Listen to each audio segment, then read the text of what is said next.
अस्सलाम वालेकुम नाज़रीन, अनफॉल पाकिस्तान के साथ मैं हूं आपकी होस्ट रोहा भट्ट। नाज़रीन, कराची के हवाले से बड़ी खबर सामने आई है जहां मुश्तिल अफराद की तरफ से 11 डंपरों को आग लगा दी गई है और मुख्तलिफ शीशे जो हैं वो तोड़े गए हैं।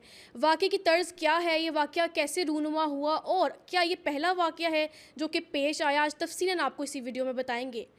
नाज़रीन, कल बरोज़ बुध के रोज़ एक वाक़या पेश आता है जहां मुख्तलिफ लोगों के कहने पर ये जो है रिपोर्ट सामने आती है कि एक डंपर जो कि कुरंगी से ही कराची के इलाका है जो कि वो मुख्तलिफ अफराद को टक्कर मारता हुआ आ रहा था और ये देखा गया था कि दो मोटरसाइकिल सवार जो कि उस वक्त सड़क पर मौजूद थे उनको टक्कर मारी जाती है और वो ज़ख्मी हालत में पाए जाते हैं। उनको फ़ौरी तौर पर हस्पताल मुंतकिल किया जाता है। नाज़रीन, क्या ये पहला वाक़या है जो कि पेश आया है? ऐसा हरगिज़ नहीं है। मार्च 2025 की रिपोर्ट के मुताबिक ये कहा जाता है कि 2025 में 171 लोगों ने अपनी जानें गंवाई हैं। नाज़रीन, 171 एक बहुत बड़ी तादाद है अगर हम देखें तो, लेकिन बात यह है कि ये वाक़यात क्यों पेश आते हैं, इस वाक़े की तर्ज क्या है, आखिर कोई इस वाक़े की जो है वो ज़िम्मेदारी क्यों कबूल नहीं करता।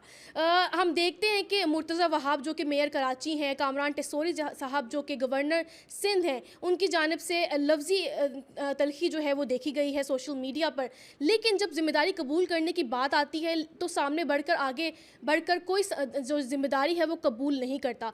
कामरान टिसोरी साहब की तरफ से एक बयान जारी हुआ था कुछ दिनों पहले जिसमें उन्होंने कहा था कि डीआईजी कराची को मेरे हवाले कर दें, अगर डंपर हादसात कोई भी पेश आता है तो मैं रिज़ाइन दे दूंगा।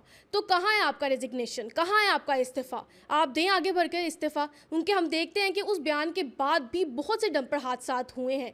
मैं तो यही कहूँगी कि जो आप लंबी लंबी जो लैंड क्रूज़र्स हैं, बड़ी बड़ी जो गाड़ियों में घूमते फिरते हैं, एक दिन के लिए आप मोटरसाइकिल सवार जो है वो बन जाएं और सड़कों पे फिरें, फिर आपको अंदाज़ा होगा कि जो लोग सड़कों पे फिरते हैं मोटरसाइकिल सवार, वो किस कदर खौफज़दा रहते हैं। तो मैं तो बस यही कहूँगी कि आने वाले वक्तों में हालात बेहतरी की तरफ जो है इंशाल्लाह जाएंगे, लेकिन ये जो लफ्ज़ी कलमात हमें दिख रही हैं दो बड़ी पर्सनैलिटी के गिर्द घूमते हुए, क्या उनके मामलात भी बेहतर होंगे? कराची की आवाम जो रोज़ हमें जो है वो मरते हुए दिखाई दे रही है, जो लवाहिकीन जो बयानात जारी कर रहे हैं कि आज हमारी बेटी मरी है, आज हमारा जो है बाप जो है इनकी जद में आया है, इन डंपर्स की जद में, तो इस तरह के बयानात उनकी तरफ से जो है वो जारी हो रहे हैं।